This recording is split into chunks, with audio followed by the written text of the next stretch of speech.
Hello বন্ধুরা, আজকের এই ভিডিওটি অন্যরকম। আমাদের সবাইকেই জীবনে কিছু না কিছু কারণে মানসিক চাপ নিতে হয়। পড়াশোনা, কাজ, সম্পর্ক আর নানা দুশ্চিন্তা সব কিছুই চাপ সৃষ্টি করতে পারে। কিন্তু আজ আমি আপনাদের সঙ্গে কিছু সহজ পদ্ধতি শেয়ার করতে চাই, যা মানসিক চাপ কমাতে সাহায্য করবে। এই পদ্ধতিগুলো খুবই সহজ আর আপনি চাইলে আজ থেকেই শুরু করতে পারেন। তো চলুন বন্ধুরা, মূল টপিকে আসি। নাম্বার 1, শ্বাস প্রশ্বাসের ব্যায়াম। প্রথম পদ্ধতিটা হলো শ্বাস প্রশ্বাসের ব্যায়াম। যখনই আপনি অনুভব করবেন যে মানসিক চাপ বেশি হয়ে যাচ্ছে, তখন শান্তভাবে একটানা গভীর শ্বাস নিন এবং ছেড়ে দিন। কয়েক মিনিটের জন্য এই ব্যায়াম করতে থাকলে আপনার মন এবং শরীর দুই স্বাস্থ্য হয়ে যাবে। এটা করার সময় আপনার মনে শুধু শ্বাস নেওয়ার বিষয়টা রাখতে হবে। খুবই সহজ কিন্তু খুবই কার্যকারী। নাম্বার 2, ধ্যান বা মেডিটেশন। আপনি যদি সকালে বা সন্ধ্যায় 10 মিনিটও ধ্যান করেন, তবে আপনার মনের অস্থিরতা অনেক কমে যাবে।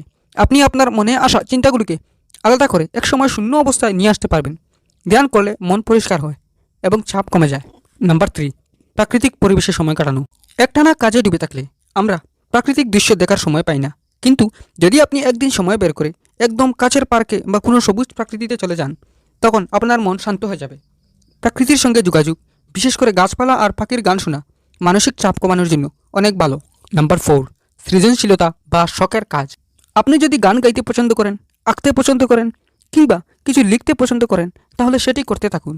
সৃজনশীল কাজে মগ্ন হলে আপনি আপনার মনকে অন্যদিকে নিয়ে যেতে পারবেন আর চাপ কমাতে সহায়তা পাবেন।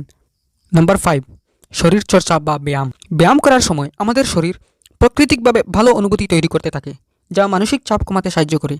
তাই প্রতিদিন যদি 20 থেকে 30 মিনিটের জন্য ব্যায়াম করেন, সেটা আপনার শরীরের পাশাপাশি মানসিক চাপ কমানোর ক্ষেত্রেও উপকারী হবে। তো বন্ধুরা, মানসিক চাপ কমানোর জন্য এই সহজ পদ্ধতিগুলো আজ থেকেই চেষ্টা করুন। মনে রাখবেন, চাপ আমাদের জীবনের অংশ, কিন্তু আমরা যদি ঠিকভাবে মোকাবিলা করি, তাহলে সেটা আমাদের ক্ষতি করতে পারবে না। আশা করি ভিডিওটা আপনার উপকারে আসবে। যদি ভিডিওটি ভালো লাগে, তাহলে লাইক এবং কমেন্ট করতে ভুলবেন না, আর চ্যানেলটি সাবস্ক্রাইব করে পাশে থাকুন।